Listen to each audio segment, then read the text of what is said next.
আজকে আমার আলোচনার বিষয় সহবাসে কোন পজিশনে মেয়েরা বেশি সুখ অনুভব করে।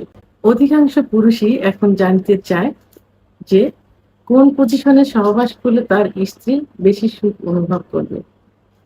বাংলাদেশ সহ এশিয়া মহাদেশের অধিকাংশ পুরুষের যৌন অক্ষমতায় ভুগে থাকে। আ তো এই যৌন অক্ষমতার কারণে দেখা যায় যে অধিকাংশ মহিলারাই অর্থাৎ তাদের স্ত্রীরা পরকীয়ায় লিপ্ত হয়।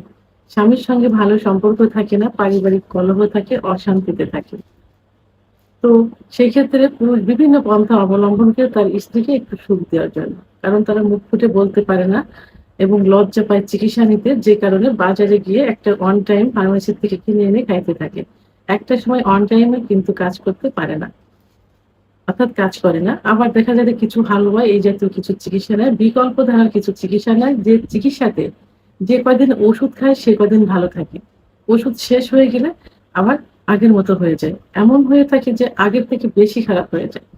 তখন তারা উম আ এবং স্ত্রী তখন তাদের মানে অবাধ্য হয়ে যায়। তাদের সাধ্যের ভিতরে থাকে না, আয়ত্তে থাকে না। তখন সেই স্ত্রীকে ম্যানেজ করার জন্য তারা ওষুধের পাশাপাশি বিভিন্ন ওয়ে খুঁজতে থাকে কিভাবে স্ত্রীকে একটু সুখ দেওয়া যাবে। তো এই ওয়েতে এই সূত্র ধরে তারা জানতে চায় যে কোন পজিশনে সহবাস করলে তার স্ত্রী একটু বেশি সুখ পাবে। তো সাধারণত আ বাঙালি বিশেষ করে এশিয়া মহাদেশের দম্পতিদের সহবাসের যে পজিশনটা সেটা হলো স্ত্রী বেডে বেডে থাকবেন, স্বামী স্ত্রীর উপর থেকে সহবাস করবেন। এটাই কিন্তু বেশি প্রচলিত।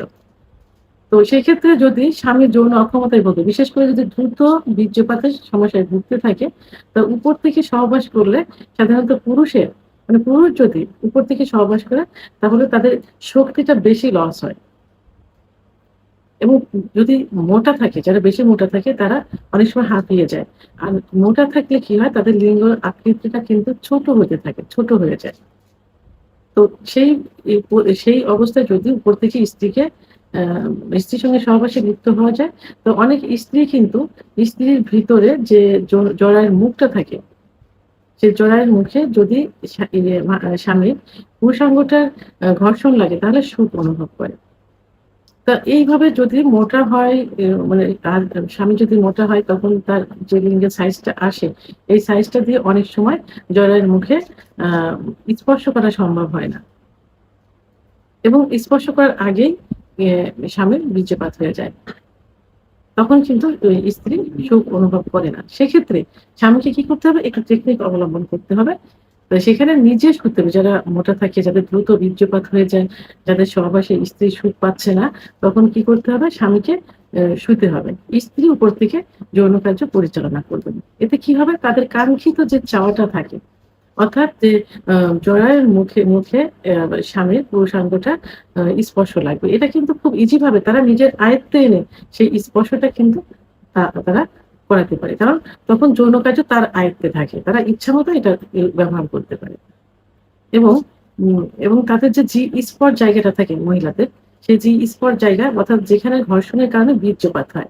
সেই জি স্পট জায়গাটা কিন্তু থাকে প্রসাবের যে স্থান থেকে প্রসাবের স্থানের নিচে। সে নিজে স্ত্রী যখন সহবাস করবেন তখন তিনি নিজে ইচ্ছাকৃতভাবেই সে উপরের দিকে ধাবিত করে আ যৌন কার্য পরিচালনা করতে পারবেন। এতে কি হবে? তার খুব দ্রুত বীর্যপাত হয়ে যাবে। এবং এতে স্ত্রী আ খুব তার শক্তিটা লস হবে। সেও সহজেই বীর্যপাত ঘটানোর জন্য চেষ্টা করবেন। এবং তার নিজের আয়ত্তে পুরা যৌন কার্যটা রেখে নিজের মতো করে পরিচালনা করবেন। এবং মেয়েদের সেনসিটিভ একটা জায়গা থাকে কিন্তু আ যখন ফোরপ্লে করার কাজে সেটা ব্যবহার করে ব্রেস্ট মানে স্তন। তো যখন উপর থেকে সহবাসে লিপ্ত হবেন তখন স্তনটা তার হাসব্যান্ডের দ্বারা খুব সহজেই স্পর্শ করাতে পারবেন। এটাতে তিনি আরো বেশি সুখ অনুভব করতে পারবেন। তো এজন্য মেয়েরা এই পজিশন অর্থাৎ স্বামী নিচেই থাকবেন, তিনি উপর থেকে যৌন কার্য পরিচালনা করবেন নিজের আয়ত্তে রেখে টোটাল